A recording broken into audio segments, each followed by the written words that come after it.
All right, today we're diving deep into the world of an author who is, without a doubt, one of modern romance's most popular and, let's be real, most polarizing figures, Penelope Douglas. So, who exactly is the queen of dark romance? Her name is practically a brand in itself, especially on platforms like Book Talk, where this intense genre has just exploded. But to really get a handle on her work, you first have to understand the phenomenon she's become. And when I say phenomenon, I mean it. To really get her impact, you have to look at the scale of it all. We're not just talking about a popular author. We're talking about someone who's hit the New York Times, USA Today, and the Wall Street Journal bestseller lists. And get this, her books have been translated into over 20 languages. That takes what you might think is a niche genre and makes it a massive global force. And here's a perfect example of that reach. Her standalone novel, Credence, has over 500,000 ratings on Goodreads. Just think about that for a second. That's for one book. It just goes to show you how incredibly active and dedicated her readership is all around the world. Okay, so to really unpack all of this, here's our game plan. We're going to look at the author behind the books, define what her brand of dark romance is all about, navigate her major works, and then we'll get into the praise, the polarity, and all the pushback. And we'll wrap it all up with a little guide on where you might want to start. All right, let's get into it. First up, the author herself. So who is the person writing these incredibly provocative stories? Well, her background might just surprise you. And this is where it gets really interesting. You've got these two sides to her. On the one hand, she's a former educator. She has a master's in education and she taught for 8 years.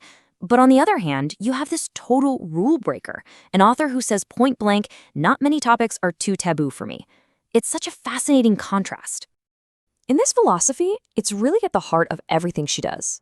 She's talked about how, as a kid, she was quiet and afraid, and she made a conscious decision to stop being invisible and just own who she is. That whole journey from being afraid to being unapologetically yourself is a theme you see again and again in her books.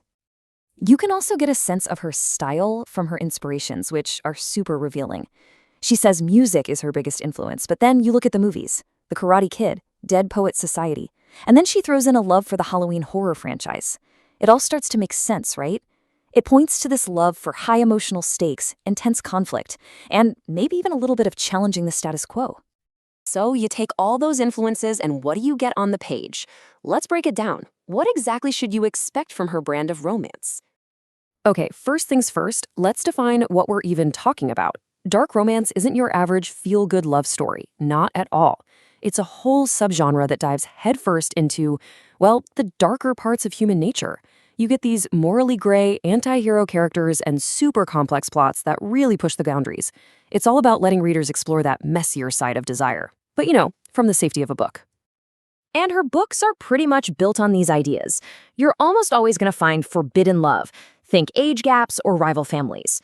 You'll get flawed characters looking for some kind of redemption, and you'll definitely get high-stakes plots with a whole lot of revenge, secrets, and power plays. But really, it's that moral ambiguity, that gray area, that makes the experience what it is. Now, if you go on Goodreads, you'll see she has a lot of books, like 57 distinct works.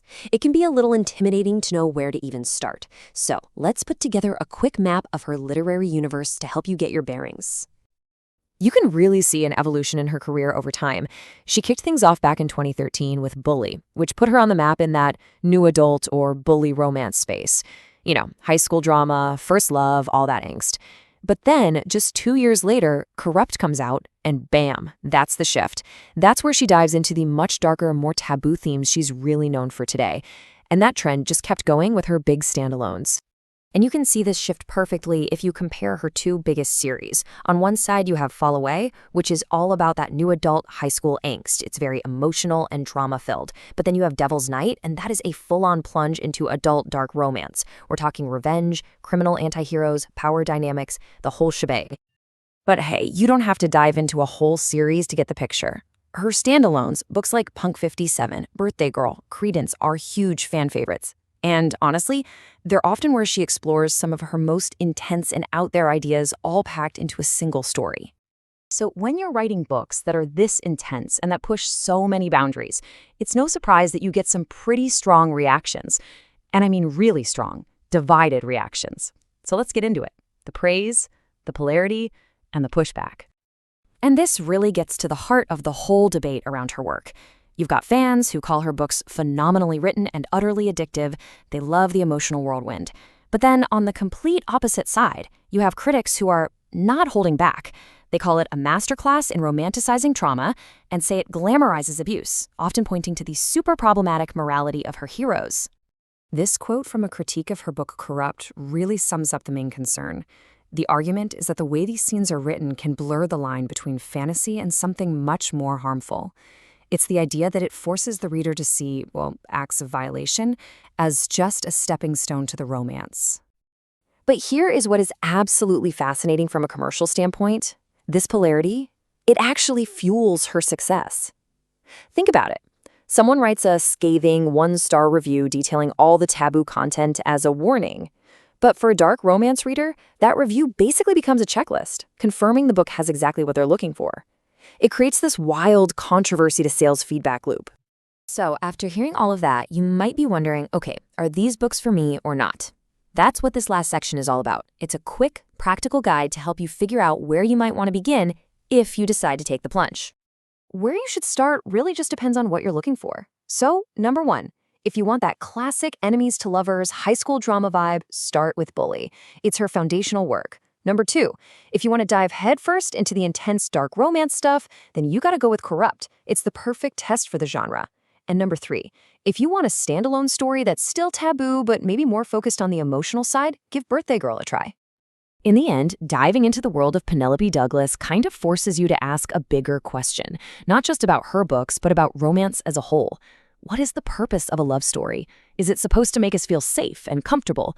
Or is it a place to explore the darkest corners of desire, even when it gets really uncomfortable? And that's a question every single reader has to answer for themselves.